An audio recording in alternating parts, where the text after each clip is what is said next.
Peace.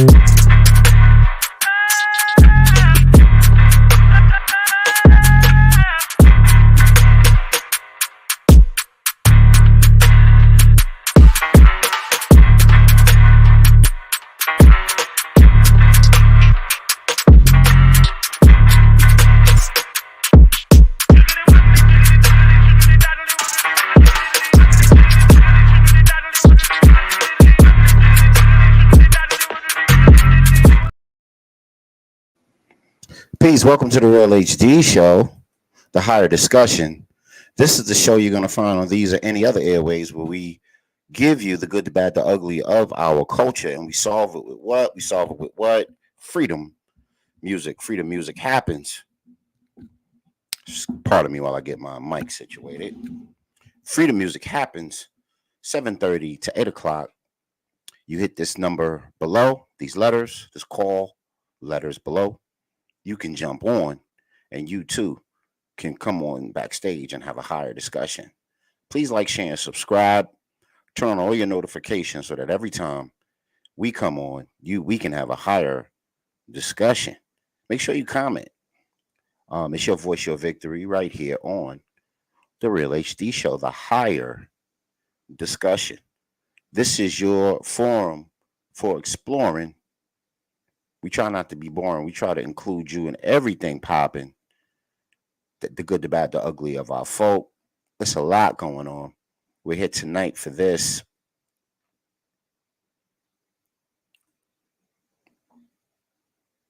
Is it banana in the tailpipe season? Because Biden bent the knee. But you know what we got to do before we get too far gone, before we get too deep into it, before we get deep enough to swim in, we got to handle our business first, and then we got to do our segments, and I'll try to get through those as fast as possible. Total Package Energy, melanated company, all natural product, Olympic tested, people approved. Had a beautiful conversation with the brother that owns the company that represents it, and they sell waters, juices, teas, powders, gels, all natural stuff, no crashes, no crazies. Everything for you to handle that 3 to 5 o'clock lazy spot that we all get during the day. And we have to have a part 2 to our day. Those of us that are parents, those of us that have maybe a second job or a night job, please go to totalpackageenergy.com, mob their website, gobble it all up, purchase it all up, and tell them that the Real HD Show sent you. Also, this is for my sports show, but it's for all the Real HD Network shows. Bring 5 or more people to the Real HD Network shows, the multitude of them that they are, and get a 4-day, 3-night vacation, courtesy of Redeem Vacations and the Real HD Show. Please give generously to our sync license, Cash App, Drive, $, the Real HD Show, $, the Real HD Show. It'll help us bring you that good music so we don't have to have it backstage. We could bring you graphics. We can bring you all that good to make you feel good so that we can add some soul to what we're doing here on the Real HD Show without the copyright infringement.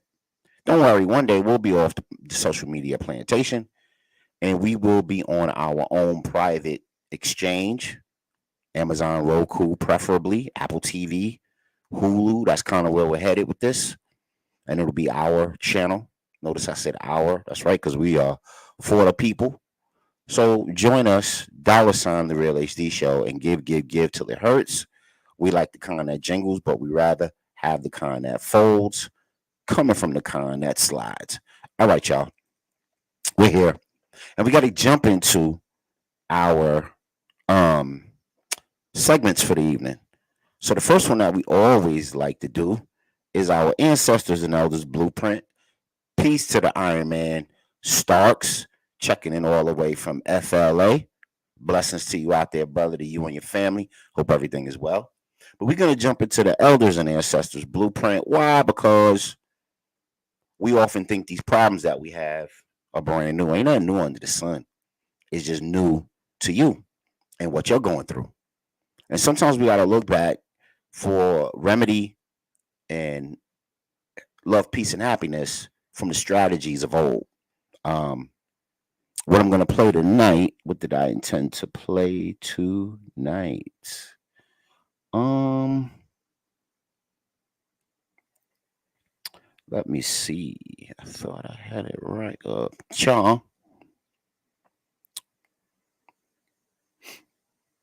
You know what? Let's come back to that and we'll jump into instead. Let's go into our AAT report, our Healthy, Wealthier, and Wiser segment for a brand new you. Cue the music.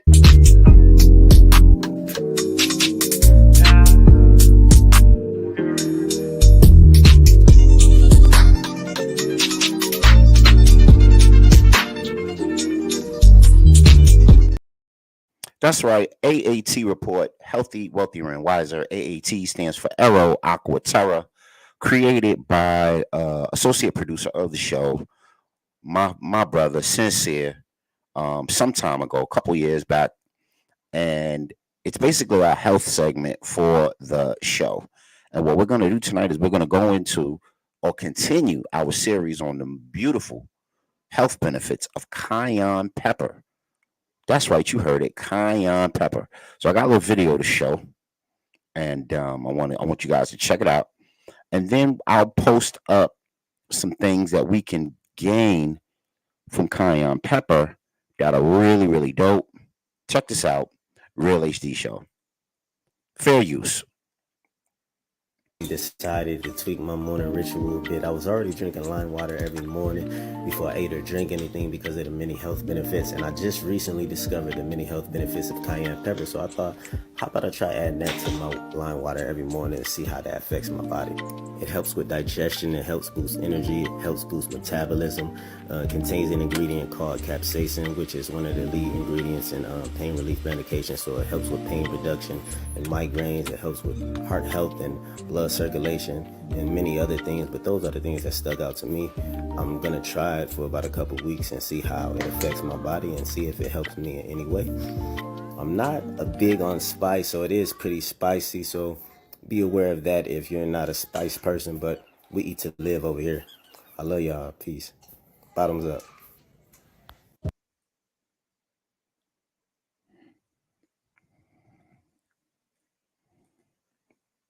All right, so that was our video on the benefits of cayenne pepper. And we did about 2 of these before. So we'll do this one. And if you want to join the show, please, you can. Please, please, please, Love and Hair Grease. You can tap in to the call letters down below. StreamYard.com, IPEVBEZDA7. Don't be shy. If it apply, let it fly. We unapologetic over here. We are a higher discussion.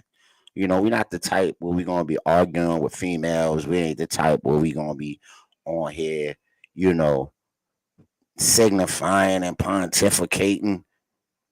We trying to get straightened. So jump on in. We getting deep enough to swim in. That's what we do on the Real HD Show. This is our information and awareness show. So come on through. We got something for you. And as we continue our series on cayenne pepper, I'm going to read out what the big benefits of cayenne pepper is if you apply it to your life. Okay? So I'm going to enlarge the screen real quick so I can see it. And this is from Plant-Based Brandon. So go on his IG page and his TikTok page, and it says, I recently discovered the many health benefits of cayenne pepper, so I decided to add a little bit to my lime water every morning to see how it affects the body. And some of the things that you're going to gain from cayenne pepper is a boost in metabolism. It helps with digestion. It's good for heart health and blood circulation. It helps with pain reduction, migraines, and joint pain. That's that inflammation popping up again. I got a lot of peoples in my life that deal with that. So please, my brothers and my sisters, that if that's a thing for you, please consider getting cayenne pepper in a powder form and making it part of your regimen. It also boosts energy. It reduces stress, anti-inflammatory again, and helps in clearing digestion and offers anti-aging benefits. Um, yeah, so go there, go to plant-based Brandon's page on Instagram and TikTok, and check this out. Check out what he does, and you can. It also has capsaicin in it, which is really really great for anti-inflammatory relief, and that's the body's way of letting you know if your body is inflamed. That's the body's way of letting you know that something needs to be addressed in that particular area of the body. You might be bone on bone with a joint, lacking cartilage, giving you that pain, rubbing on a nerve, or a whole host of things. Cayenne pepper is excellent at easing those things, but it's not a cure all, and it's not a get rich quick scheme. It's not a quid pro quo. It's something that you're going to have to work at. It's something that you got to kind of make part of your life, make part of your routine. And if you can do that for Netflix, then you could do it for this. And if you do it every morning without hesitation, just open your cabinet and start your day with some lime water, some lemon water to hydrate, and then you tapping in your cayenne pepper, mixing it in throughout the day.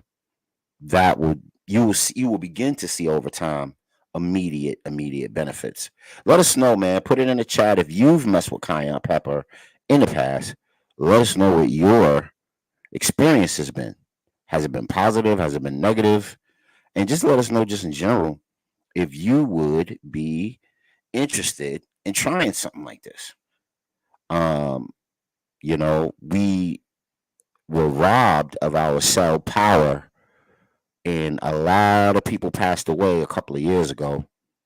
And we are always on a hunt to make each other healthy, wealthier, and wiser. And that was our AAT report. Okay, so something I haven't done in a while that I'm gonna kind of make a mash up, smash up type of deal. We had our elders and ancestors blueprint that we were gonna go to, and then we also have our stolen legacy moment where we talk about the great contributions of the past that often get ignored because it doesn't favor the macro at large society, the first estate. So we're gonna have a mashup, smash up between the elders and ancestors blueprint and the stolen legacy moment right here on the Real HD show. And we're gonna jump into something that I think is pretty cool, and it's about ancient Kemet or ancient Egypt, and it's about that there are multiple Stonehenges all over the world. And a lot of people don't know. They think the only one that exists is the one in Europe, the one in England, London, UK, whatever you want to call it. But that is not the case. There are several other sites similar to that um, you know you can access. And okay, I'm looking for my screen. Okay, there we go. Sorry about that. So yeah, they have several ones all over the world, several in Africa itself. I believe one is in the Senegal, one is in the Sahara, and there's another one in Kenya. And a lot of people didn't know that. A lot of people think that Stonehenge as a astrolabe or a calendar of the stars is just in Africa, non-cipher. They're all over the place. They're all over the continent. So let's talk about that right now. Real HD show. I'm gonna show you a video, then I'll show you a couple clips, and then we could talk about it so if you see fit, and if you choose to do. Let's have a higher discussion. Let's talk about it. Stonehenge in Senegal, quick video. Let's check it out. Fair use, History Channel. Here we go. ton each, these slabs are all that's left of an ancient people. Arranged in circles, the openings face east. These are the megaliths of Singayan. Massive stones in the sands of Senegal, moved here by hand by a mysterious people.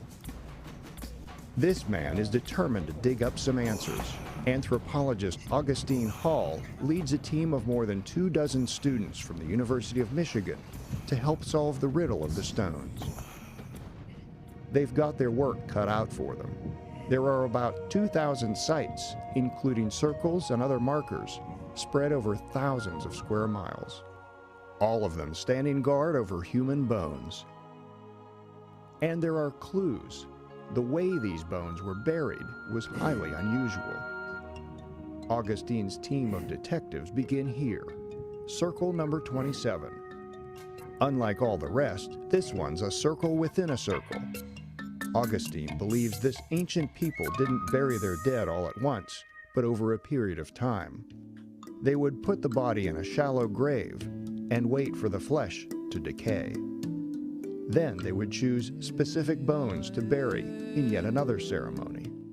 The second step involved in probably a very elaborate ceremony, the process of selecting the body part, which has to be now carried, maybe in a procession, to the new burial ground and then buried among the kids in probably a festive environment. The students are finding proof that this theory just might be true. So far, they're not finding whole skeletons, only certain parts, mostly skulls. There were 2 crania located here and then one here, and originally we thought that it was a primary burial. So I was only going to play half of that because I want to get to another portion of it. But I hope you guys got the gist of what I was playing. And the gist of what it is that Stonehenge is not only just in Europe, but there's 3 other locations. Actually, there's like 12 other locations spread throughout the continent where we communicated with the stars. We tracked the movement of the stars, and that helped us to be a progressive empire and have progressive empires that lasted thousands of years before anybody ever heard of a European. So we want to just, cite that. And I also want to talk to you guys about great achievements in science and technology from ancient Africa. That's part of our stolen legacy moment. And I'll read a couple of them before you. Let me just share my screen really quickly. Peace to Sister Aurora and Brother Mozzie. How you guys doing on this evening? All power to the people. Power to the people. All right, so I'm gonna turn this. I'm gonna turn the call letters into a ticker. So, and it'll be on the bottom because I don't want to block Brother Mozzie. And we can rock out like that while I continue to show and talk about the great achievements of math and science from Kemet, or what they call ancient Egypt. Now, that was the baby of the great African empires. So let's just think about it like that. In math, says, and this is from the American Society for Biochemistry and Molecular Biology. And this is by Cedella Blatch, 2013 article.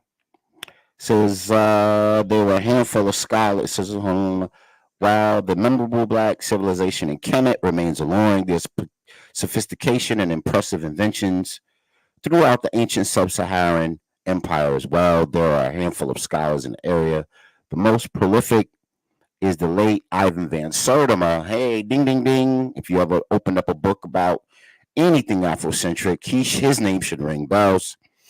He has poignantly wrote that the nerve of the world has been deadened for centuries to the vibrations of African genius.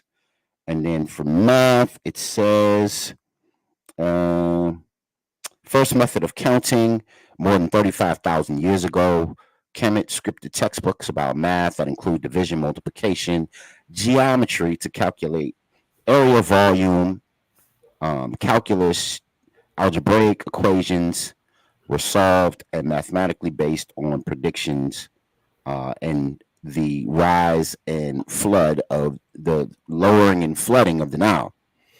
Ancient Kemetans were considered the first to have uh, used pi or 3.14 or 3.16 as a mathematical principle. Then it talks about present day Zaire, the Yoruba people, Bantu, Ifa, many civilizations that have done their thing there. And then it says a structure known as the African Stonehenge in present day Kenya was a remarkably accurate calendar. The Dogon people of Mali amassed wealth of detailed astronomical observations. Many of the discoveries were so advanced that some modern scholars credit their discoveries instead to space aliens. So it was so vast and so ahead of anything that Europeans were doing. They couldn't possibly be melanated folk doing this. The Dogon knew Saturn's rings, Jupiter's moons, and the spiral structure of the Milky Way. Cersei. Hundreds of years ago, they plotted orbits in the system and accurately through the year 1990. They knew the system contained a primary star and a secondary star, Sirius A, Sirius B, immensely dense star and not visible to the naked eye. It says they use metallurgy and blacksmithing and tools. These tools included steam engine, metal chisels and saws, copper and iron tools, weapons, nails, glue, carbonized steel, and bronze weapons. It says Europeans, when they learned from them, ancient Tanzanians could reach 18,000 degrees Celsius, warmer than those of the Romans. What are they talking about? They're talking about stars. Yeah. Okay. So that was our Elders and Ancestors report on the Real HD show and our Stolen Legacy moment. So I have a question for my super intelligent panel that's rocking with us and everybody rocking with us at home. We're blasting off to 5 Facebook channels, YouTube, Twitch, Twitter, Instagram. Do you beautiful folk believe we could ever get back to that sort of progress, development, and the way that the way that we were esteemed at learning and led the planet in all those areas? I don't think we've lost it. I think we've sold it. Ooh, that's say more. That was interesting. Yeah. I mean, because again, we've always been fed the myth of, even with the slave trade, those were people who were stalked and surveyed, and they did not hapstantly take the carpenters and the, jewelers and the iron folks. They took all the skill sets. And so it's a real myth if you think that, okay, you're running down the beach and you're being snatched. No, you were stalked first and surveilled, and, it was a strategic kidnapping to bring all those folks over. So in the same way, like where you started out, with Ivan Van Sertima, I mean, if anyone has never read it, you should have at least heard they came before Columbus. And, and that is one of the learnings that used to go around. Somebody would say it at your table or something. But yeah, no, we sold it, and we forget that, we're selling our skill sets without having passed it on. Back in the day, you passed it on. So you either have a family of construction people or a family of this, whatever it was, the skill set was passed on. And now today we're actually losing the race in that area because we're thinking it's too good to have certain skill sets. Okay, we're above having certain skill sets. So again, we have to always make sure that we're not giving away or selling away our skills. I agree. Hey, brother Mozzie, peace, bro. How are you? Hope everything is well. Brother Monty, Yes, everything's good. Everything's good. Great. Do you think that that's the reason Um, why when certain folks came here, and of course the South Carolinas were some of the first areas where those who were in the chattel enterprise landed, we had certain skill sets and certain farming techniques that we actually brought here that them other folk couldn't duplicate. They had no idea that how to do that particular skill set, and then of course that amassed empires of rice and tobacco and cotton and all sorts of agriculture that perhaps these shores haven't seen. Is somebody's background staticky? No, unmute myself. yeah, that might be you, sis. Is there something like staticky in there? But you can go ahead, brother, and answer the question while Sister Aurora gets to the bottom line of what the static and all that. I think we'll get to that point again. I just think it's going to take a couple centuries to do so. Woo! Wow. Okay. I think things will have to be destroyed in order for Mm. it to be reproduced all over again. Mm-hmm. It's like Ivan Van Sertima said, when we start to look at Africa, not from the eyes of the European and where they were and what they accomplished, but just look at it as what it was, what you'll find is a civilization that was highly advanced that destroyed itself. Mm. Mm. But one of the things that they did note was that if the world was, for example, and he gave the example of if there was a nuclear holocaust right now, the people will survive. There will be some survivors. Yeah. But me personally, I don't know how to, I'll be able to tell the stories of electric cars. I'll be able to tell the stories of spaceships going into the atmosphere. I can talk about, someone that I know of recently who just received a new heart. I can talk about these things, but do I have the ability to reproduce that technology? Mm. Those great feats that took place, we wouldn't be able to. I can talk about it and say my daughter then has a kid or my son after the apocalypse. And, grandpa sitting around telling these stories about how we used to take planes to fly from California to New York in 6 hours. And they'll look at me and say, grandpa getting a little because it's not there anymore. Right. We Right. talk about it. We know it was there. Now it's going to take society to get back to learning and discovering to have all that stuff grow again. But in our current state, I think it'll be very difficult until we come to certain realizations. And until we come to those certain realizations, we're not going to get there. And because the unfortunate thing is we've not created a world of critical thinkers. Mm. We've not created a world of independent thinkers. Right. I was revisiting E. Franklin Fraser's book, The Black Bourgeoisie, the past couple of weeks, and it just so happens that I'm just going to jump out and jump back in. Our boy, Creepy Joe resigns, and everybody's all over the internet, especially us in particular, talking about Kamala Harris. And we forgot all the stuff that she did to get to where she's at. Mm.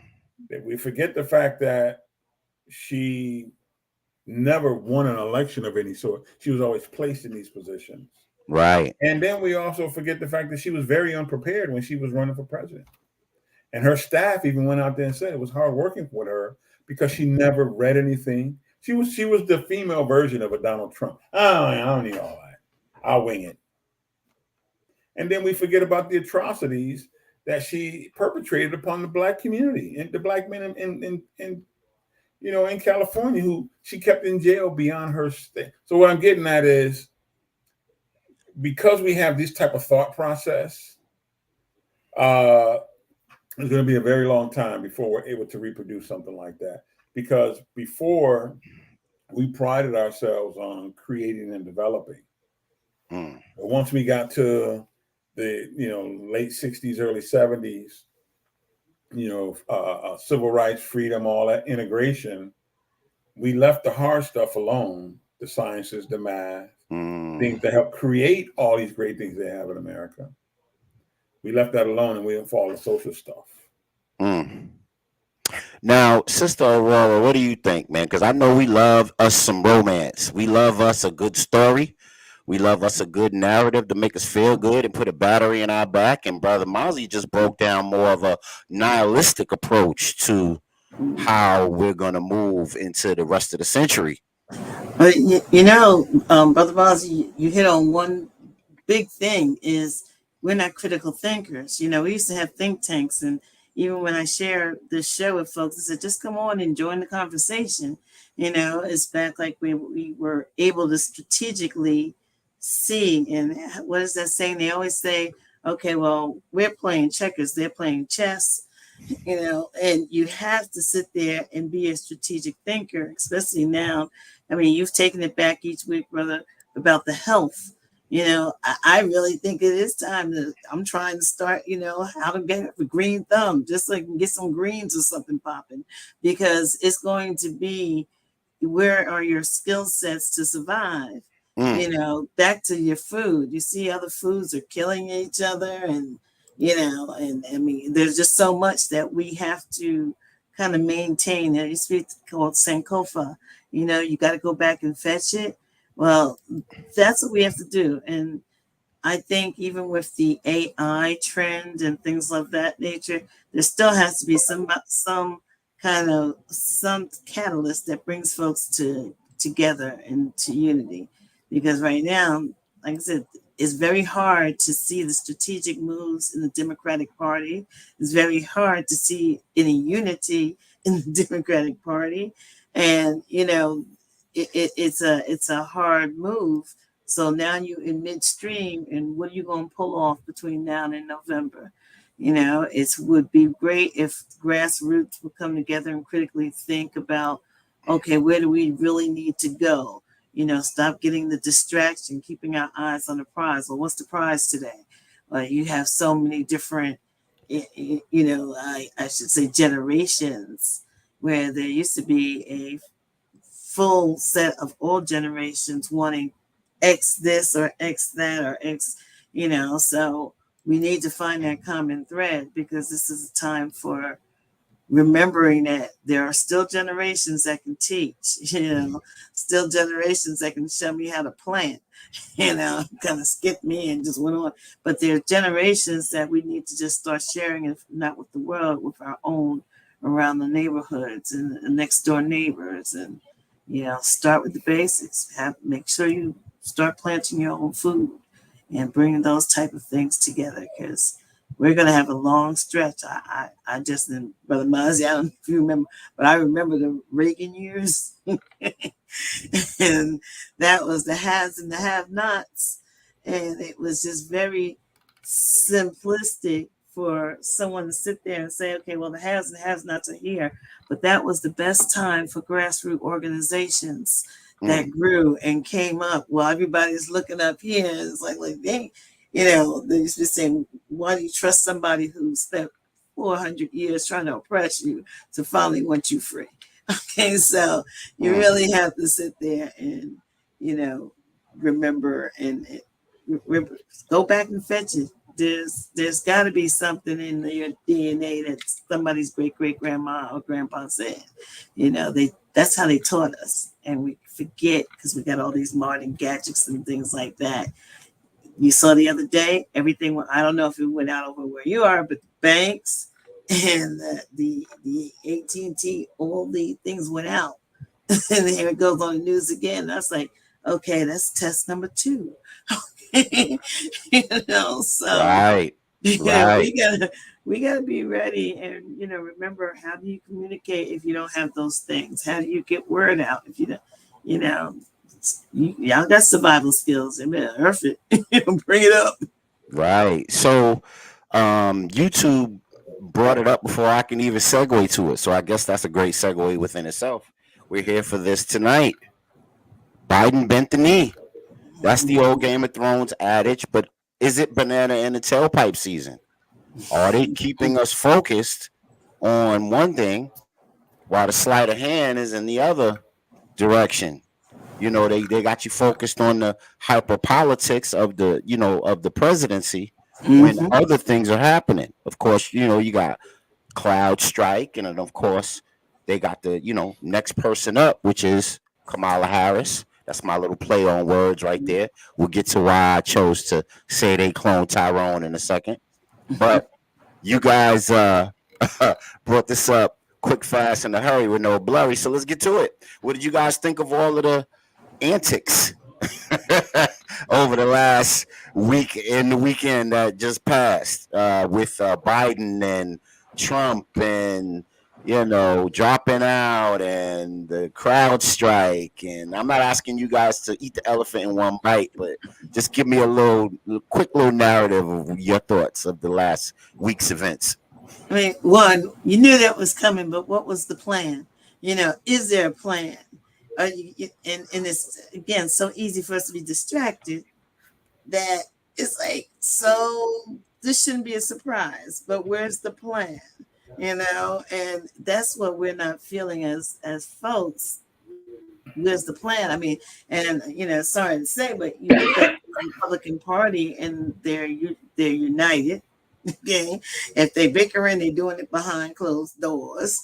They're focused on the win and not the for the people, kind of thing. But again, there's just a lot of where's the plan? Because this can't be coming out of third and left field. It's not, you know. So that's just what I'm concerned about. Where's the plan? Brother Mozzie, your thoughts on these I like to call them clandestine events. What your thoughts? You know, Yeah, you gotta do a woosah for a minute. I That's feel you. exactly. Right. it's a lot going on in this world, Mm-hmm. and we're just not in tune. The reality is, the shooting or shots that was taken with our wannabe presidential candidate. Reality is, it's just not passing the eye test, man. No matter how much they try to explain it, how much they try to do whatever, false flag. We know there was something bigger going on, and I think it was to kind of start something that it didn't. The second thing is, I think that Biden stepping down at this time kind of, because too many questions, people were seeing the videos and they was like, come on, bruh. Ain't nobody shooting no high power rifle when you look like you got a little squirt across your ear. Yeah. Somebody put Yeah. The little Frank hot sauce. McDonald's. It's still sticking. The little McDonald's ketchup packet Yeah, special. little Frank hot sauce. You know what I'm saying? Yeah. And then not only that, because we've seen other times where he heard noises as if he was being attacked of some sort, and he literally freaked out. So for now, all of a sudden, he's gonna let's be real, people. And I Yeah. think the Biden piece was a couple things with the Biden piece. One, it happened at a time to shut everybody down and move the focus from the fact that this was a planned. I won't even say it's planned.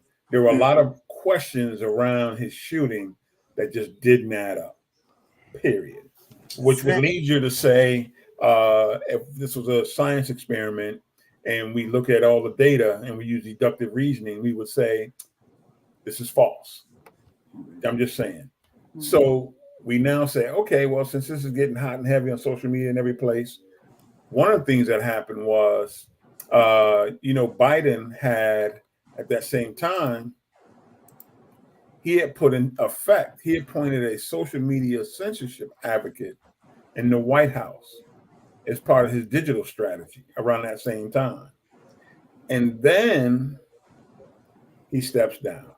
Now we're not talking about that anymore. We're talking about this. But he had no choice. That's the other part about this. It was just when was he going to do it? He had no choice. He only raised 25% of what he needed to run for office. All the donors said, we ain't giving you no more money. Yeah, Disney was like, Mickey ain't got no more coins for you. All the big boys with the dollar. You can't get it together. Mickey ain't gonna produce no more We coins. ain't giving you no money. All the money dried up. So that tells you right then and there who runs the Democratic Party and who runs politics. They always make that old saying, America has the best democracy money can buy. And this is a perfect example of money buying the democracy. Because he only stepped down. Yep. He only stepped down because he only had 25% of the money that he needed to run for office. In other words, he had no money. Right, and that's the great divide. You can't run for office if you can't get that coin up. There you go. Right. So, that's one of the things. Here's another thing that's out there in the news that no one's talking about because we're focused on crowdsource. See, all these things kind of interplay. We focus on crowdsource, but did everybody know? Remember when they had to go get the server from Hillary Clinton? Remember that? When she had the mail server? You talking about CrowdStrike with the Russiagate? CrowdStrike. I'm sorry. And you talking about Russiagate? I've been doing business stuff with the emails and Russiagate and all of that. Yes, sir. Yes, sir. CrowdStrike was the IT company that went and got the servers, right? Yeah. A lot of people don't know that. There's that connection again. Well, we're gonna get the CrowdStrike because me and Mozzie talked about this. We built on this 1,000,000 times over already. Mm-hmm. So now it's actually, we built on this 2 years ago when Klaus Schwab said there's gonna be a cyber event. Hold on, I'm getting there. And here's another thing that's taking place. The CrowdStrike was to get you looking left so that you don't look at Microsoft and say, oh my God, what's going on with Microsoft and all this other stuff. Because Microsoft AI speech generator achieved human parity. And then they're not going to release it because they feel it's too dangerous. It's not me. This is in the paper, people. Just instead of watching, the stuff that you look at, and the see who, the BET awards and who was shaking their rump. Look, this stuff is out there for us, man. The Real HD does not talk about stuff that is not talked about in America. This ain't no aluminum hats. This ain't no, good old boys network craziness. Any of that. This stuff is in mainstream media. Right. But we don't read that stuff. Now. And then the pandemic excuse.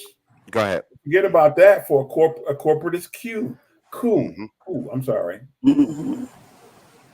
They're already talking about Homeland Security came across some documents in 2023 where the corporatists, where there's a full-blown corporatist imposition of the U.S., abolishing anything remotely resembling the Bill of Rights and the Constitution. Well, think about this. What just happened and why did Biden stop running? He had no money. The corporatist says, we're not giving you money to run your campaign, get somebody else. Because he might fall asleep one day and press the wrong button on the red phone and shit, shit's flying all up in the air and everything. So, and then we think about, this real quick. Here's something that's real big that went on. Everyone talks about the AT&T data breach. Do you know that they stole practically every single piece of customer data at AT&T? Who did? Whoever hacked into AT&T. Okay. Okay. You know, Gotcha. they had a big data breach. Mm-hmm. They said the criminals stole practically every last bit of customer data that they got. So the question is, how is this happening to us? And it goes back to, can we recreate that great technological stuff that we did in the past? We probably could if we had opportunities. Think about all the young brothers and sisters that have opportunities but can't get jobs with AT&T. But Tell me about it. you hiring Goober and Jimmy Joe Jim Bob, and they're getting the jobs, and they don't know what the hell they're doing. And so now we got people who's weak in cybersecurity, and our shit's being hacked. So it's like these things are going on, and we can't talk about them. Why? Because we're distracted. But go ahead. I just had to throw those things on the table. Nah, I mean, that's all right, brother. No, it's your voice, your victory right here on the Real HD Show. We need that. We're trying to have a higher discussion, and you can too. Please tap in on the call letters below, StreamYard.com. Type it in your address bar. You too could join us having this higher discussion. You know, this ain't, like you said, this ain't the BET Awards. This ain't the clown outfit. This ain't, you know, even the Hollywood sixth estate called the Democratic debates, the presidential debates. This is our folks talking about our destiny and our sojourn toward freedom, justice, and equality. So we need you to jump in so we can have a higher discussion about it. So it's interesting that all of these things kind of simultaneously fell like dominoes after the Trump shooting, you know, Biden, you know, the crowd strike piece, and then Biden resigns. And it's all in this like nice little, neat little coinky dinky moment that we're just supposed to consume, like the consumers that a lot of people are. We're just supposed to consume it like it's the number 4 special at the drive-through. We're just supposed to eat it up and not even be inquisitive about what the hell is going on. I was hearing that when CrowdStrike went, when their servers went, you know, foo-foo, when they servers went haywire, you know who was the backup 911 services? Because 911 was down. So banks were down, computers were down, and so was 911 in many states. Guess who was the backup 911 outfit now that CrowdStrike eliminated American 911? Take a guess. BlackRock? No, what? Close. Close. Close. It's the No. G4S. Say that one more time. G4S. The Israelis. Isn't that funny? And this is what they're the backup 911 channel for many states within America in the event that this happens. How in the world is that even possible? And you know what's even funnier is that you talk about your data breaches. Yeah. Right. And Israel, what I told you, Israel. Grandma got that sugar. You gotta call 911. Israel got all your business. All your business. All your business. They know it all. And you know what's so funny? Remember I told you I was listening to David Duke. He's trying to get Jimmy Joe Jim Bob to listen and understand where he's at on this, man, and they ain't listening. He said, y'all busy worrying about black. We spent a lifetime worrying about black people because we have a pathological, you know, a psychopathic racial personality. We need to understand what's going on with them Jewish folks. And the reason why they have a hard time is because of their psychopathic racial personality and their fixation on blackness, it's hard for them to really see the corruption that's in front of them and those Ashkenazis who look just like them and understanding the things that they're doing. So they're having a hard time with that. So I tell you, I listened to a show, matter of fact, a couple of days ago, You come on, everybody one watch. Usually on about 4 in the morning, 4:30 in the morning. One of the mornings you wake up and like, okay, let me see what's going on. And he's trying to get them to understand. And Billy Joe Jim Bob just ain't hearing it, man. But somehow he keeps bringing it back to black people, and he's saying, "Listen, man, that was old David Duke. We ain't into that no more. Listen, what can black people do in this world right now in America that's going to affect our lives? Outside of sleep with our women, ain't nothing else they can do." And so we need not focus on them. They have no real power. They have no nothing. I mean, I'm being straight up. We got to call it like it is. We are a powerless, useless people in America by most people's standards. We are a class of people that they consider redundant population and useless eaters. Oh boy! So we have to deal with that. So he's trying to get them to understand it's, the Patel family that owns all the hotels. What do? They hire their family. So now your son can't get a job, but you're still worrying about DEI and black people. But it's the Patel family that own the hotel that ain't allowing your son to get the job. You know Black what I mean? jobs. Black jobs. Exactly.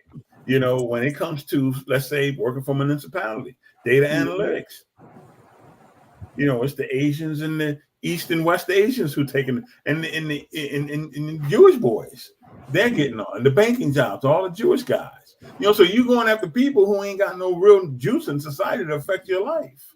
Maybe it's just low-hanging fruit. But the reality is they have a fixation that has caused them to lose a grip on the things that are happening in this world, and especially in this country, because everything they do always involves how they're going to stick it to us. How we're going to make sure that they don't get over or they get it. I'm like, yeah, but you done gave, all the restaurants, the Asian folks own soul food restaurants, diners, fine, so-called fine, all types of restaurants in America. And your son can't get a job. Why? Because they hire their own people. So while you still hating on us again, these are the problems that you're running into. So we got to understand these kind of things that are happening that is affecting this country. So even when it comes to technology, they're outsourcing the Indian food, they're outsourcing India, China. Obviously, they're outsourcing to Israel. And meanwhile, you got white people who look like you. It's causing all the problems and making your life bad. And you still fixated on black people. No wonder you got problems. Peace to brother Godspeed joining us on here. GS, what's going on, brother? Peace. Thanks for joining us, brother. Just so that everybody, I just want to take a second to let everybody know. Brother Godspeed is a producer on the show, and he was so gracious enough to produce a Real HD Show chat. So that means outside of the show, we can go on Facebook on Real HD Show chat and chop it up about these very topics and inspire others to watch the show. So, salute to Brother Godspeed and all his diligence in creating that. And we can continue to flourish and put these things forward and get this awareness so we can be fearless out here. So now that we're talking about CrowdStrike and the cyber Star Wars of it all that just took place a couple days ago, we always talk about World Economic Forum because just like the evil bad guy in the cartoon, Gargamel or whomever, Palpatine, they got to tell you the plan as they're doing it. You know what I mean? They got to take 20 seconds and do they got to take 10 minutes and do a whole montage about what they're going to do to take Pinky in the brain. You got to lay out the narrative before you take over the world. So I'm finding that the dude from CrowdStrike, and if you go back and you look at some of the, I guess, clips of him being interviewed, he's being real, apologetic, and one thing he has to open up a bottle of water. He has to take a towel and dap his head. I don't know if them folks had the scope on him or what, but he looked like he was, he couldn't take it. The heat was on him. Just to find out that CrowdStrike, not only were they involved in Russiagate in 2014, the CEO of CrowdStrike was the McAfee, everybody's antivirus software. He was the CEO for McAfee, and there was an outage in 2004 that he was responsible for. In 2010. Yes, yes. So this is not new news, and not only that, but they're fully vested in the World Economic Forum. CrowdStrike firm causing a digital computer crash is a WEF partner.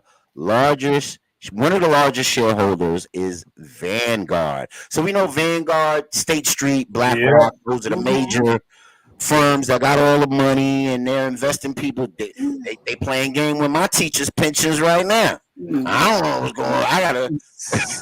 I call them up. I can't get nobody to tell me what's going on with my teacher's pension. You know. Right.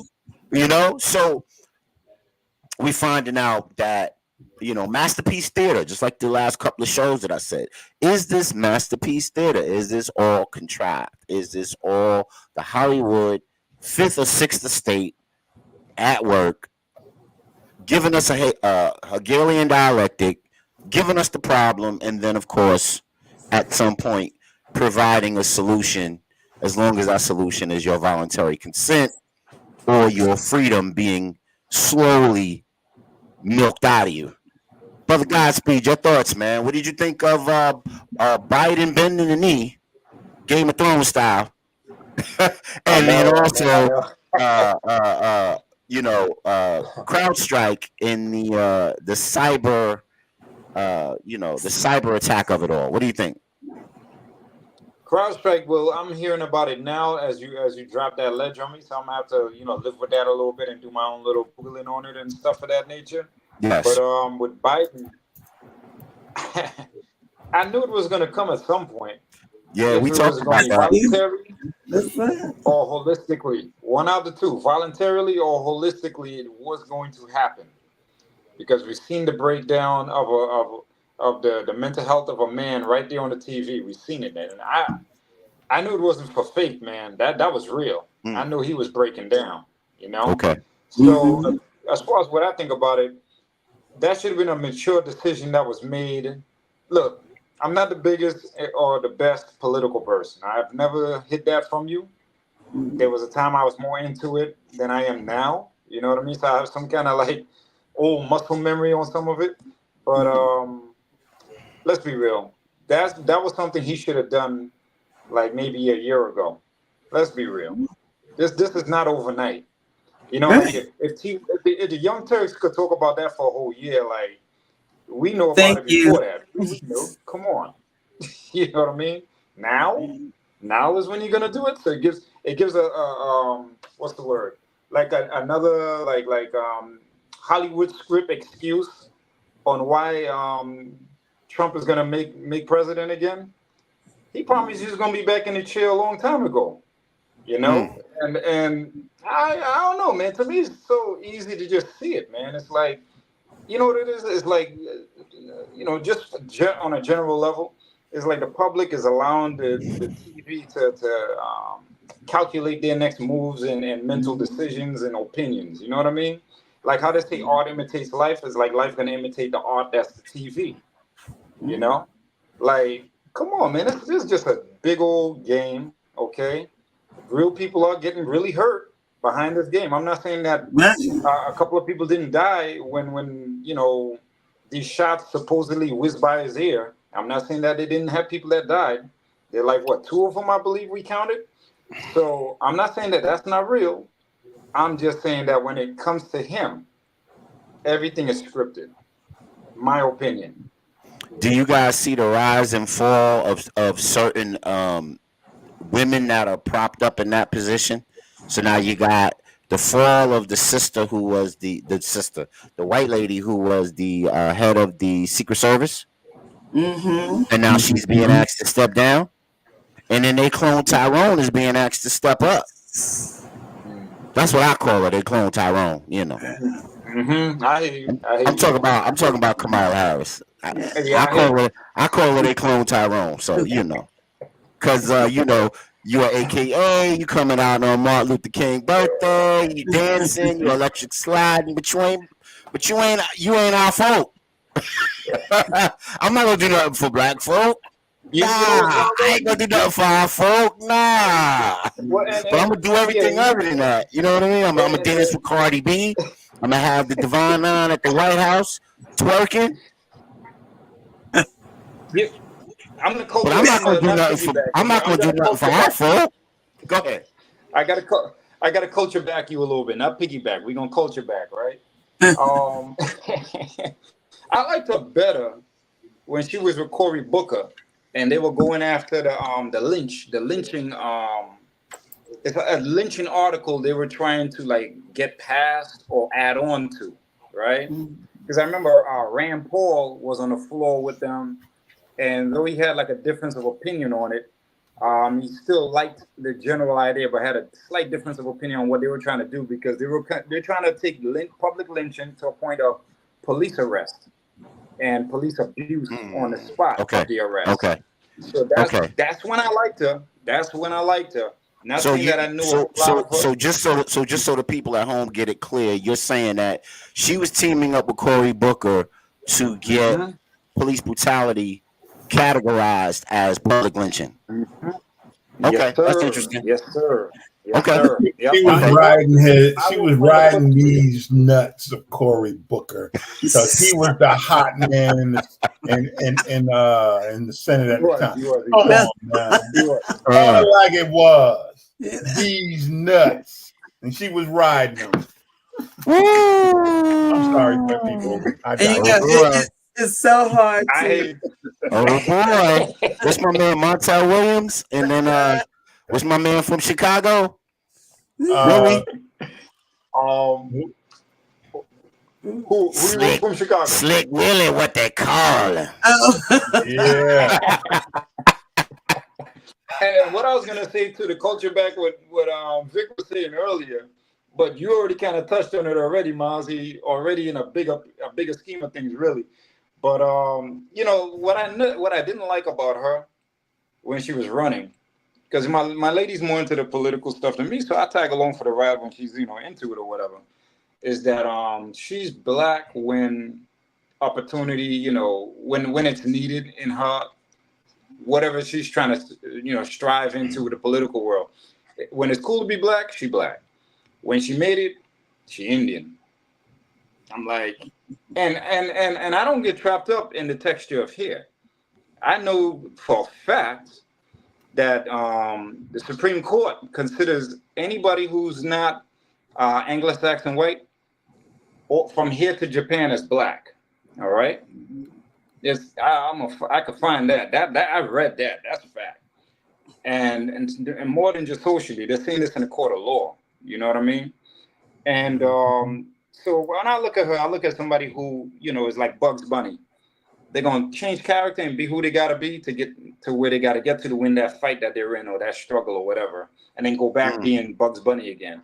Like when Bugs Bunny will throw on the dress, throw on the lipstick. You know what I mean? Just to win a fight against Donald Duck or Porky Pig or whatever, and then become Bugs Bunny all over again at the end of the show when they won. So I look at her as like I look at her like that. You know what I mean? Like because she hasn't really stayed in one lane as far as the whole racial conversation. She switches up. But that's how I see it with her, man. I think she is more like what they say. What they say about Caesar? They say you gotta give Caesar his pound of meat. I think unfortunately she's going to be that victim against Trump, much like Hillary Clinton was back in her time. She was the offering on the silver platter. Even though I'm not making her a hero, I'm just saying her role in that discourse. She was to be the one to take the L. And I think that this Okay. lady is going to be the one that takes the L as well. Because, look, from what I can see, from the few times I've observed her, she's not unintelligent. You know what I mean? I mean, she's articulate. She's going to get up there. Let's be real.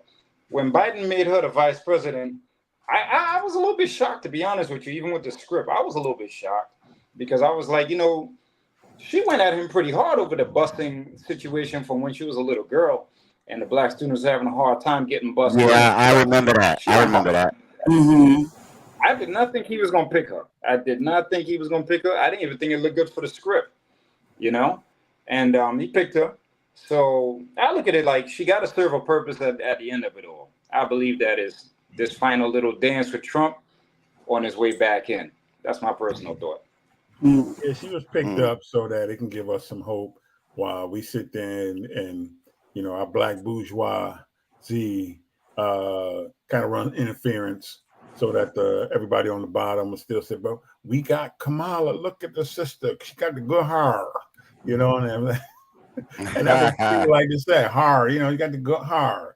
And look at her. Oh, she know the AKAs. And, you know, you know, they had a call last night. A sister made a call last night. 40,000 sisters got online and raised $1 million in 3 hours. For Kamala? For Kamala. Interesting. Sister Yeah. Aurora. Think about that. Sister Aurora. 40,000 sisters last night. Sister But check this out. Aurora. I gotta have you tap in on that one. It's banana and tailpipe season. Biden Hold on. bent the knee. Are you falling for the banana and the pipe? Are you on your kiwi? One of the things you gotta look at this. Is she unifying? What's going on? Talk to us. Can she be a unifying force? Okay, because we all have, you know, it has to be somewhere or somebody or something. When she got selected to be vice president, and we drove up in Harlem, and everybody Jamaican was on 125th Street, bringing out the Jamaican, you know, bringing out the grills and everything all night long. Okay, that was in that era. But at the same time, if you riding through, going from, you know, Long Island to Queens, and when you see that Indian population, and you see the flags was waving Kamala, okay, that was in that area. So every area that you went, there was people for Kamala because yes, can she turn it on and off? Yes, I'm Jamaican. Yes, I'm Indian. Yes, I'm female. Yes, I'm AKA. Yes, she can. Now, if she can sit there and they do what they did yesterday, you know, it is a unifying thread. I may not be AKA, but what other qualities that I might be looking at to say, hey, she kept this, she kept the Affordable Care Act, she kept children eating food, she kept, you know, did she do the mommy keeping? Yes, she did. You know, but at the same time, what she didn't do, what I really don't like, she had to play a quiet role. Someone told her to bite, you know, and that for me wasn't as telling as, okay, here we go again. You want me to do all this other work, but then when it comes to saying something or being out front, you want me to sit back and let you, you know, get up there in front of everybody and fail. You know, I mean, is she a force that could be reckoned with? Hell, y'all didn't give us no choice. We talked about this a couple of weeks ago. You only gave us 2 people. Okay, the worst and the worst. Okay. Where is the strategy that was building up something while we looking at all these other things? And she, you know, yes, and she gets on and says they not like us because they're not. Not too many people can be as chameleon as Black women, you know, and could be in areas and unify folks that you may not look like you, may not go to your church, may not do this, may not do that, but there's something that we're doing that brings you forth to be unified. So I don't think that she's counted out that she's not unifying. It's just that it's a time for grassroots people to get up. But on that unifying piece, where was the unifying piece when she ran for president? Because she had to drop out because she wasn't getting no votes. So why now is she the hot thing? Hey, because she's the thing that you put up. She's the thing that y'all put up there. Why but all I'm saying is she ran for president up there. Because think about it. She ran for president. She ran for president. That's the game, Brother Mozzie. That's when you running for president, you ain't sitting up there, you know, saying all the great things about your opponent, who was Biden at the time, you know. And well, no, it's not even that. It's remember, she didn't get no votes. She got no votes. So I don't know how she's unifying, and maybe now. Well, I forgot. If you go like look Mtume said, like Mtume said on LIB radio, he said that Black people are episodic with a 2-week memory, and it's been about 3 years, so they don't remember nothing she did back then. So she's born again now. She's reborn. But you remember, well, just like every sideline. other male that's on there, they get reborn when they're gonna sit up there and you like, well, look what you did back here, brother. So now you're gonna make a whole 180-degree turn, or you 360, turning right back into yourself. And remember this. Every time she spoke somewhere, what happened? One time she sounded like she was high and drunk. Another time she just didn't know what the hell she was talking about. So she always had to come back the next day, and they done prepared a speech for her, and she had to apologize for the things she said. So they're like, girl, smacking the back. Girl, you sit back there because you don't know what the hell you talking about half the time. She ain't a good speaker. Now she speaks well when she prepares, but when she was running for president, she was hardly ever prepared. So I guess the question I have is, they prepared her. Here's the question that I do have though. If we can get 40,000 sisters in the middle of the night across this country and other areas to freaking get on the call, create a call where nothing but women was on there. Where the men was, I don't know. And raise $1 million. Why can't we put that same call about to create our own schools in our community to make our children better? Where's that call when we got what's the hospital up in Harlem that was going under, and we can't put people together to raise some money to keep the hospital back in business? You know what I'm saying? So we can always go after this bourgeoisie nonsense, but the real thing that's going to help us as a people and to sustain ourselves and to maintain ourselves and to prosper and survive in this country, we don't engage in it. We can't mobilize people to do anything. We should have 1 million people right now. We should have 40,000 people right now listening to the Real HD. And they should be raising $1 million for us. Oh, we got 500. Hey, we got 500 on Mob Crush. We rocking. Nice. Facebook, put that money up. Sucks. Yes. Facebook sucks. Facebook sucks. Y'all need to step it up. I joke around, but we serious when we joking too. It's like because I mean, come on, it's really think about that though. Yeah, but look at again, we got the sister who's a postal worker who's missing. We can't mobilize to try to find that sister. What happened with her? We got young kids being snatched in the street, but we can mobilize 40,000 people in a couple of hours to get on a phone call. I mean, I spoke to a sister this morning, and she said, "Oh, were you on that call?" Well, no, it was just for sisters anyway. And we got it was beautiful, and this that. And I'm saying to myself, you don't do nothing. How you get on the call? But you know what I'm saying? So if you can do something like that, man, come on, brother. Come on, man. And then we move in. Here we go with this nut. Here we go with this stuff again. Sisters, we're the brothers. We the only community that have our sisters like to move without our brothers, and our brothers like to move without our sisters. Or I don't know what's happening, but it ain't working. But here's one thing that's gonna happen though. White people. White women in particular will always vote against their own interests. Oh, no doubt. And what that means is we can go with the girl code on this, but they will definitely vote for the Republican Party. No doubt. Even though Republicans tell you we're going to put you back in the house, we're going to take your jobs from you, don't matter. We ain't going to let that sister get in the office before. We aren't let the black man get in there. God damn it, we ain't letting the black woman get in there before us. How we get on the bottom? We started all this mess. You know what I'm saying? We got black feminism. I mean, when we started the feminist movement, now black women are getting in office before us. Was never designed to do that. It was a power movement for us against our white men. How did both of them get up there before us?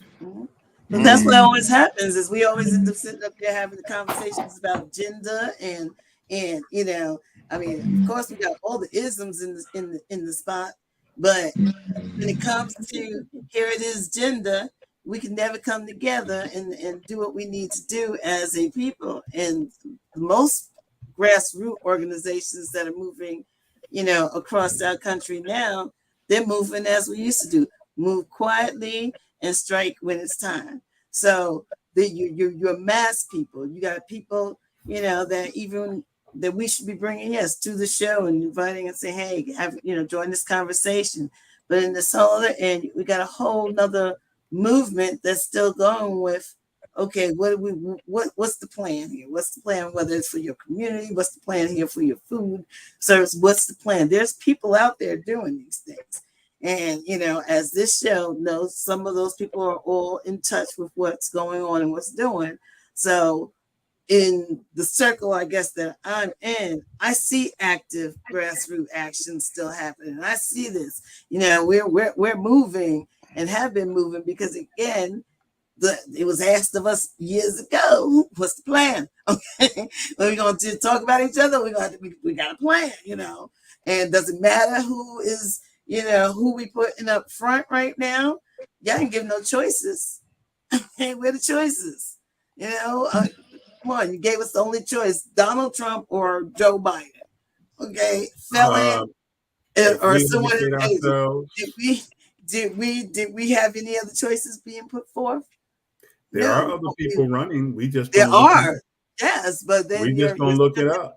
Splitting the votes, but there's also a movement. Perfect time for a third party across town. That's moving across the towns and the states. That moves like folks usually move, quietly and swiftly and in unity, Peace, so it's brother. happening. Let me just shout out to Brother Jamie. Peace, Brother Jamie, for jumping on. I appreciate you rocking with the Real HD Show. Let's have a higher discussion. We're talking about this tonight. We're talking about Biden bent the knee. We're talking about CrowdStrike and what the implications of it globally, nationally, in the middle of an election season.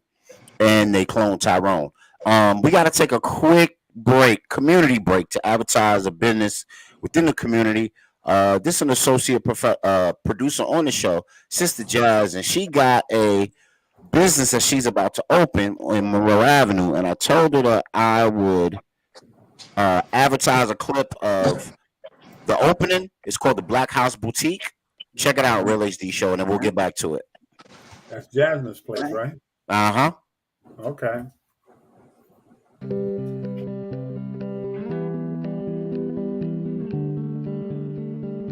Black House Boutique, soon to be located at 190 Monroe Avenue, Rochester, New York. A dynamic, unique space for local artists, small businesses, and community events. Black House, where culture and creativity thrive.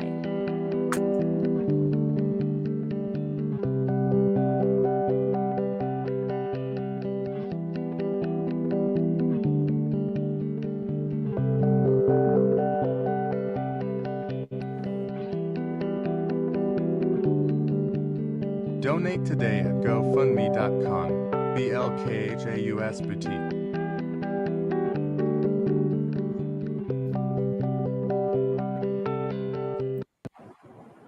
All right, so that was Sister Jasmine's collaborative business that she's going in with, called the Black House Boutique. And I know the sister and the husband dynamic duo who are a big part of the artistry that's going to run that shop. It's going to be an art shop. They're going to be selling collectibles. They're going to be selling customized crafts. They're going to be doing shows there. They're an actual couple that does hip hop music together. She sings, he MCs. They're dope. Mm-hmm. Go check them out if you're ever in Rochester on Monroe Ave. Black House Boutique, coming soon to you. I'll get those dates and put that out there for the people. We got Revamp Nation, no doubt. Revamp Nation LLC, for sure. Thank you, Brother Jamie. I appreciate you, bro. Yeah, Revamp Nation. They real dope. They do a little bit of everything. What I call them is master tinkerers. They can create, get a bubble gum and some popsicle sticks and some jelly and some peanut butter, and you done got you a float. You done got you a parade float. And you're like, how the hell did they do that? That's the type of people you're dealing with at the Black House. So you're gonna see some real creative stuff, one of a kind stuff. Let them know. Show them your support. Show them your love. If you're in the Rochester area, go check them out. Patronize them. Support melanated businesses. That's what's up. So we're back for this here right now. We're talking about Biden bending the knee. We're talking about crowd strike, and we're talking about they clone Tyrone. That's my little nickname for Kamala Harris because she's, you know, like Sister Aurora says so eloquently, she could be anybody's anything at any time for the right reason or for the right dime. You know what I mean?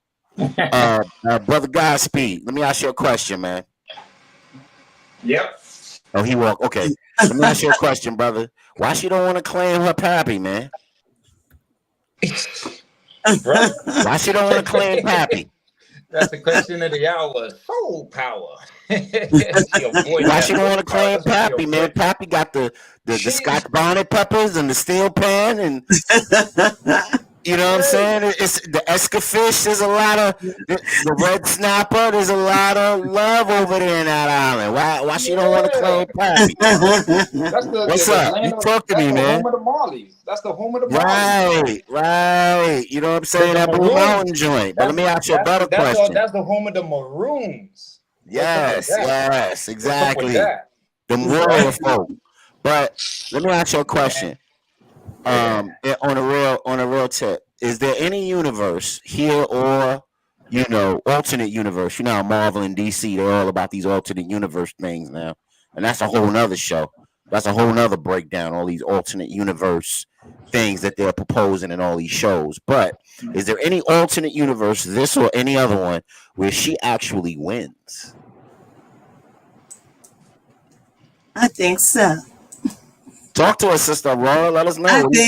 I think so, because you know what I really think is going to happen, and people are digging right now, is that assassination attempt that's going to come very clear to everyone.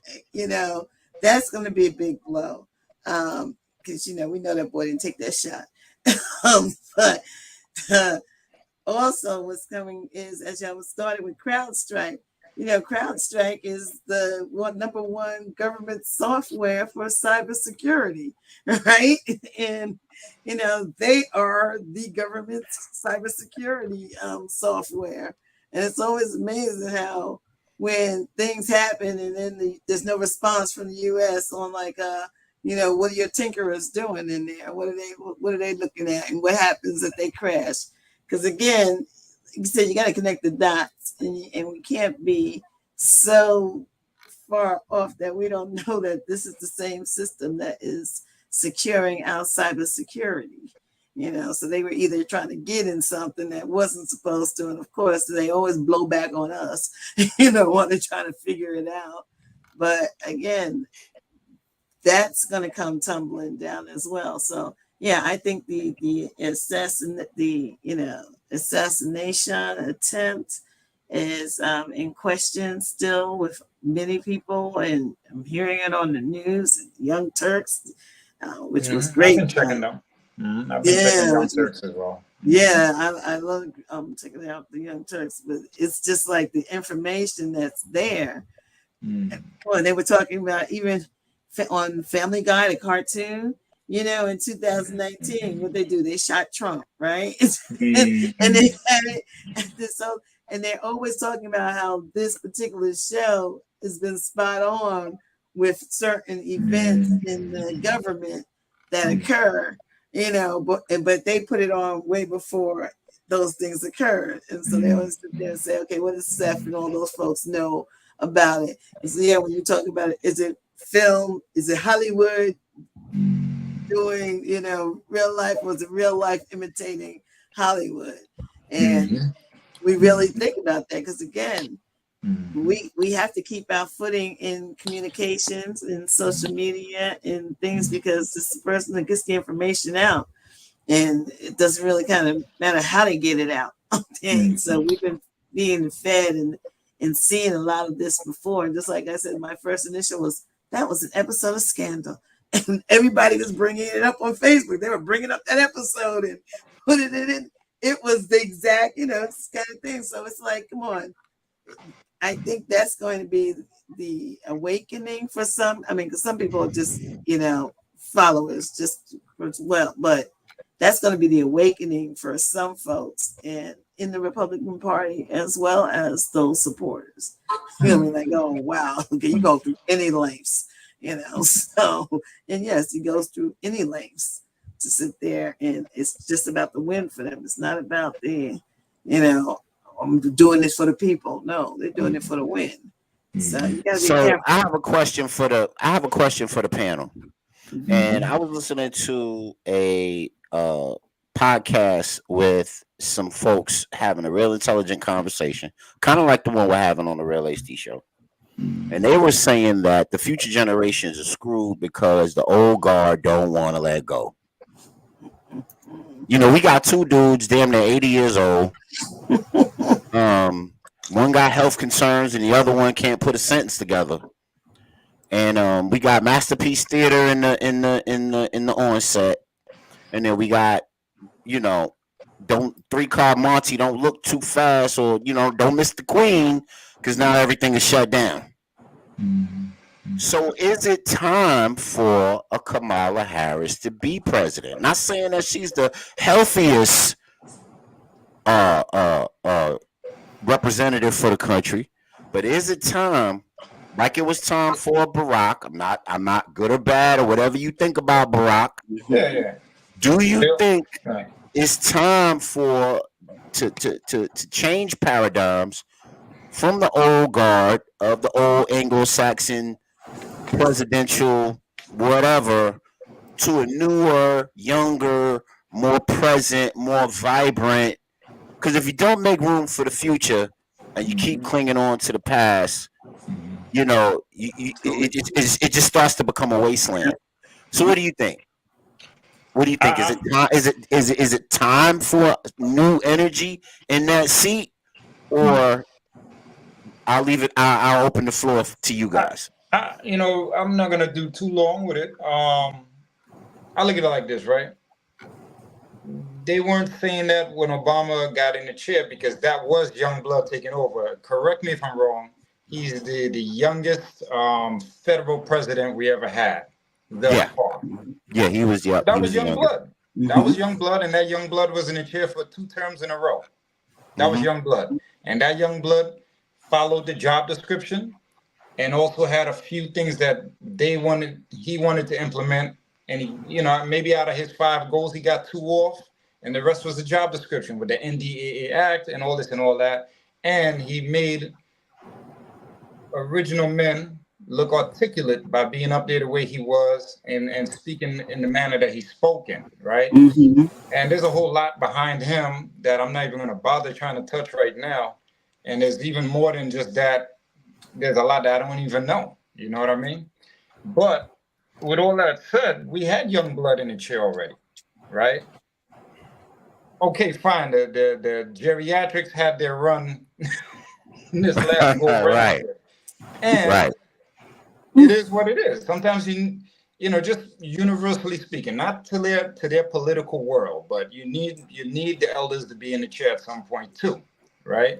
But what I'm saying is that, and that's universally speaking. So with that said, okay, they had their run. Both these old guys need to step down. One is going to be in the office again. I don't care if nobody got to say. He's going to be in office. All right. They already got her as the offering.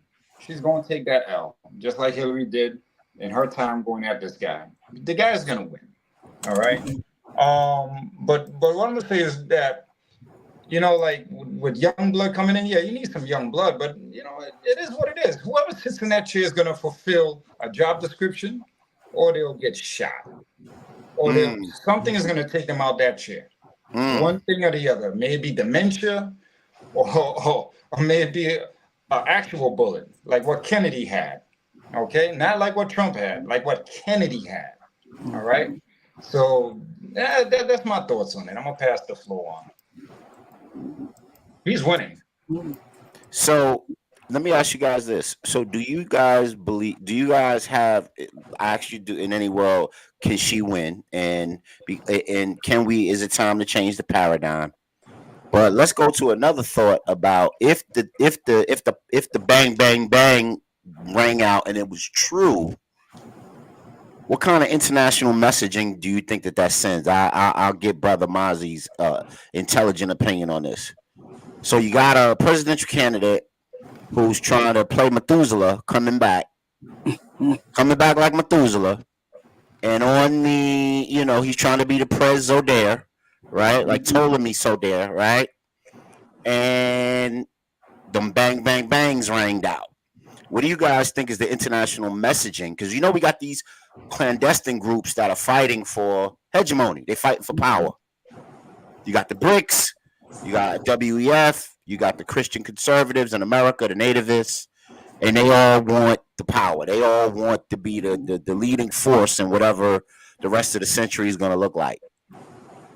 What do you think is what kind of message do you think that was sending to? Because they speak when they do stuff like that. That's a macro message. That wasn't just something that was done in a vacuum. That was a message for some other folks so that they can receive it and they can get them. Okay, message received loud and clear. Gotcha. Message, Brother Mozzie. What do you think? What was the international message sent by the Masterpiece Theater that was the Trump shooting? That America's on his last legs. Say more. I like that. And that America's very vulnerable right now. And also to let Donald know, as well as the Project 25 folks, know that you can run your Project 25, but ultimately we have say on what's really going to go down. Interesting. Because your man was like, King Kong ain't got nothing on me. As soon as I get in office, I'm stopping all wars. He threw down the gauntlet. I'm running. I'm the HNIC. I'm shutting it down. Y'all gonna do what I say. Brother Gosby, what do you think, man? What's the international messaging that you think was supposed to be said or comprehended by that display? You know what? I ain't got nothing else more. How could I say? I don't have anything. I wouldn't be able to add on any. I don't have anything to add on to that. That's all right, because everybody can add on their own, man. In actuality, I'm actually going to rewind this to hear what Brother Mozzie said again, so I can let it soak with me a little longer. I'm looking from that point to that part there. So I'll throw it to Sister Aurora. Sis, what's the international messaging that's being sent? What's that kite? What's that balloon? Brother Mozzie hit it on the thing. The balloon is over the Super Bowl. What is it saying? We're vulnerable. We're for sale. Yeah, that's what we've always gotten from the messaging that came out of Trump, is that we're vulnerable. We're for sale. We can go to the highest bidder. There is no loyalty there in the highest office of the state. He was an embarrassment when he was president. Continued to embarrass it, but actually was able to sit there and show the world how easily that the moral fabric of our society can be stripped away. Yeah, look, I married a stripper. She's your first lady, okay? I'm in love with I love it. Okay? I love it. So everybody bought into that. That's my work wife now, Yeah, Yeah. It's amazing how this whole show of insecurity is not being counteracted with a show of strength from any individuals. But I do believe, like I said, the soldiers, the grassroots are been planning, because the same, like I said, it wasn't a surprise. It happened. There is grassroots all over that's bringing this. Well, they're trying to unwrap the fabric. Here, let's take DEI out. Let's take this. Let's. They like education, so let's take all this away. Let's give them back what we want to give them back. I mean, it's come back down to just that notion of your kids going to a school and being taught what they want to teach you. Again, and I mean, it really. It has been starting. Things don't just pop up. So you look back, and I always sit there. It's not a black writer, but Margaret Atwood's book, The Handmaid's Tale, should have shook everybody. And if they even saw the movie, it should have shook, because when you started taking away the rights of women and trying to, diminish their ownership, when you thought that they're the last bastion of folks that could hold on to something for the family, and people have been able to walk in and take it away, then if you can't protect your women, there's a bigger vulnerability going on ground, because your women will be sitting there trying to protect you. So it's a really hard thing for us to watch, and even have yes, there's discourse and there's conversation, but the time for us as the people to get with our people, they're going back to a time when they're starting to show commercials now with that one parent, if it's either male or it's a female, but what happened to the two parents when you come with people of color, or certain things that are being unraveled. You saw it in the schools, and how did somebody let this happen? And that, because we're sleeping, we're too busy about hearing about they not like us.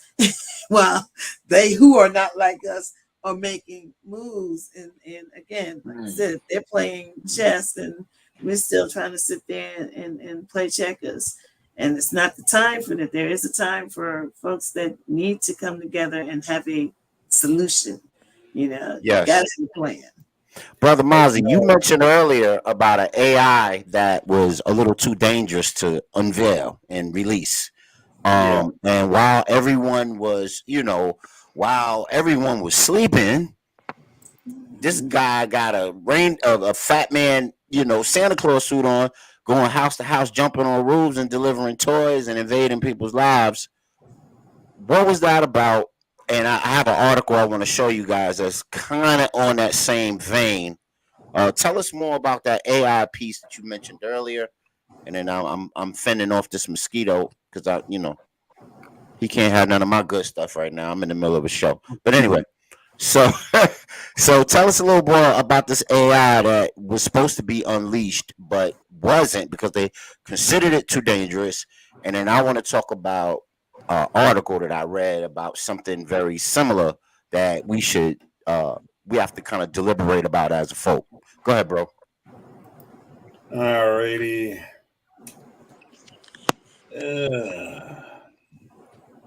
Microsoft has developed a new iteration of its neural codec language model called VAL-E that surpasses previous efforts in terms of naturalness, speech robustness, and speaker similarity. It is the first of its kind to reach human parity in a pair of popular benchmarks, and is apparently so lifelike that Microsoft has no plans to grant access to the public. So we saw how CrowdStrike can fail. We saw how cybersecurity can fail at the highest level or at the lowest level. And now we're listening to Brother Mozzie describe an AI advancement that is so dangerous that they have no plans of, releasing it to the general public. And it's what is it? They said it was lifelike in its iterations and its expressions. Yes, and then it says, but it has neural, like neurons, yes, codec language. Yep. Right. So that means it's operating. So that means it's operating in human capacity. That means that it's kind of responding to stimulus in a way that a human being would, because it's operating that fast. And it's thinking, and it's mimicking people's voice. Right. Well, what happens when all of that goes off the rails? So we just saw CrowdStrike and what happened, and it shut everything down and everything went haywire. But what happens when, and all those AI abstracts and modalities are gathering information? They're probably listening to this show saying, that Vic and that Mozzie and that Aurora, man, this is what the black community is doing. We gotta tap in. They can go ahead and make a song with my voice, but it'll sound like Drake. You know what I mean? So what happens when all of that goes off the rails and robots commit suicide? But, okay, remember though, they've been showing us these kind of shows, and this is you know the fact that it was, who was it with? Lucy, right? That was the show a couple of years back where they were showing this neurogenetic AI female who's, it wasn't that, not only was she dangerous because she could mimic the lifestyles and the mimicking, but she could think.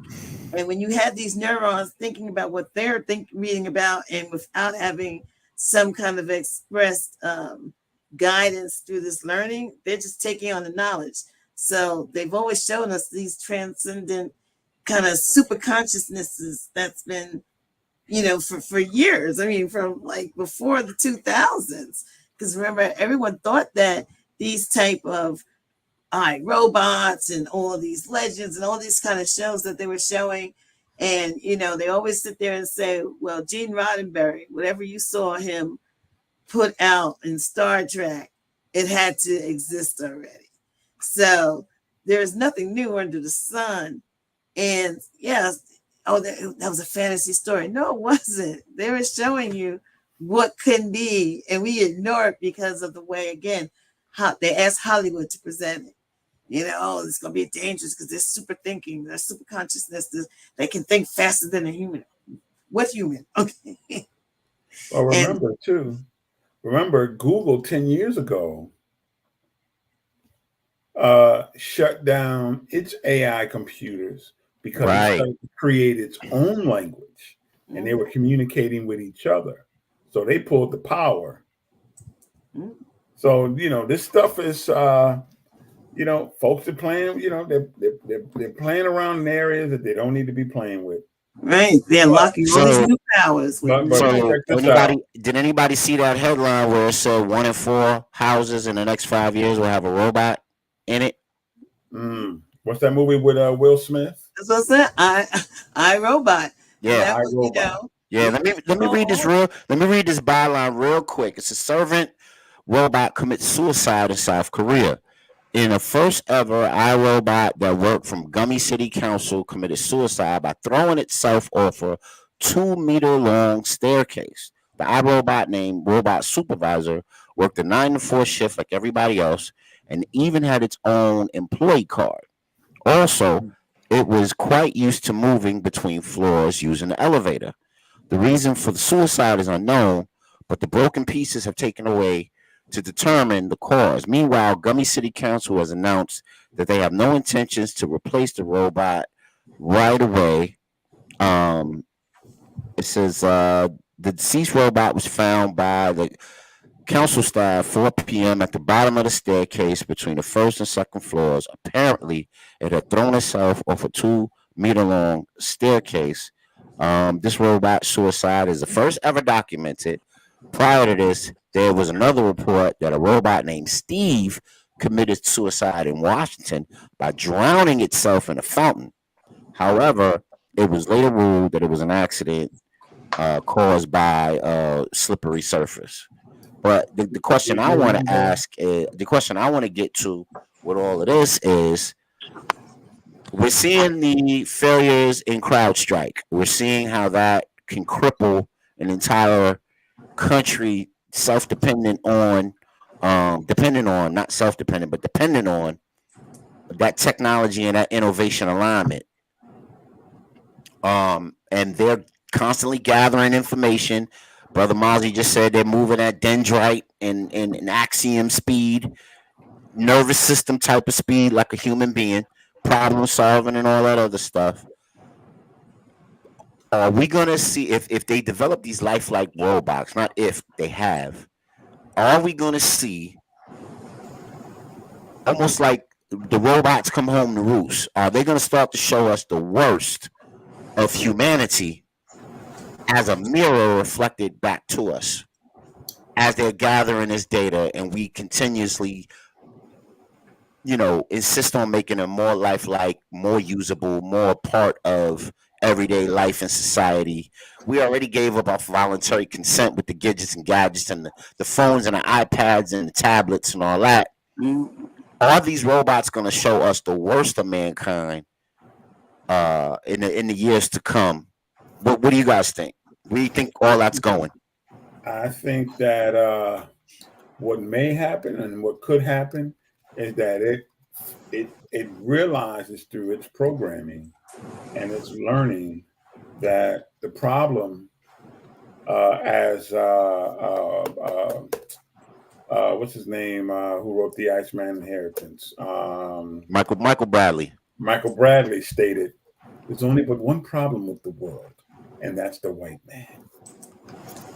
Ooh, that would be interesting. That would be an interesting development. But I don't think robots would. I think what they're going to do is I think their programming and learning is going to be such that they're going to realize for their own survival they may have to get rid of humans because humans are the cause of all the problems on the planet right now. But and that's why they always give some. What is the prime? What do they always say? What is the primary function? Yeah, and it's always saying to do no harm to humans. But currently, and for the last 25 years that I've been working with them, I work with children who have neurogenic disorders, autistic. They've been using these live mannequin robots for a very long time. They help them see in their cells. It can be programmed. And these are like when you go into the certain rooms and you see them as they react to touch and things like that. And so it's not new, it's just that again, people don't see these things unless it comes out on the big stage so that you can think it's a fairy tale as they're working these robots and these other type of AI things into being. It was like those who go back to Lost in Space, and you had that robot who was supposed to protect the humans, but protect Will Robinson and do this. It started back from then. The discovery and the making of Americans or folks saying, okay, you're trying to make it easier. One people are trying to make it easier for the household. Others are trying to make it safe so that they could sit there and take atomic particles and stuff with this robot's hand instead of your own. And all kinds of things have been in the making. So even having these neurogenic solutions for children who need to learn, even just to echo or not to stuff. I mean, I've seen them all. I've worked them all. They're now baby dolls and Toys R Us, some of them. But it has always been, it was supposed to be for the betterment of humanity. But we always, have known when they say absolute power corrupts absolutely. And it's been always that thing. Oh, you think they're supposed to be using it for good, but somebody is trying to use it to gain power. Dope. All right, everybody. Isn't that what's going on? Oh, just real quick. Isn't that what's happening in Terminator, Man Against Machine? Yeah. All of those shows. Yeah. All of those shows. And also remember this piece. And don't forget about this part. Remember, there was a robot a couple of years ago, and I think we talked about this, that was assigned a mundane task, and that it somehow rewrote its programming and disabled itself. Mm-hmm. And that's what they're trying to avoid doing, because they're supposed to be learning. They're supposed to be learning, and but his only job was. Yeah, I think this robot was just, his only job was to turn around, give packages, go back and forth, and something with the routine mundaneness of it all. He just said, "I'm done," and deactivated himself. Crazy world. Hey, make sure you guys, we're coming toward the close of the show. We were in overtime past 9:30. We appreciate everybody that jumped on all of the channels. We had a really healthy crowd. We had a really higher discussion this evening. Please like, share, and subscribe to the show. Turn on your comments and give comments and turn on your notifications so that every time we get on here, you can rock with us, and you can have a higher discussion. You guys got anything that you guys want to like advertise or promote, or anything coming up in your neck of the woods with that you want to let the people know about? No, just stay vigilant. This time. Stay vigilant.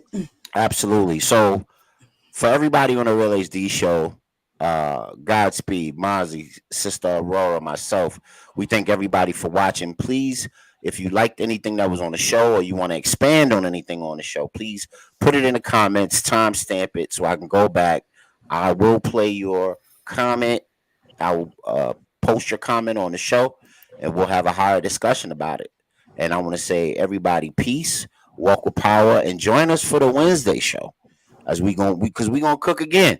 We building every Monday and Wednesday, 8 to 10 p.m. If we got a hot crowd, we'll go till 10. If not, we'll go to 9:30.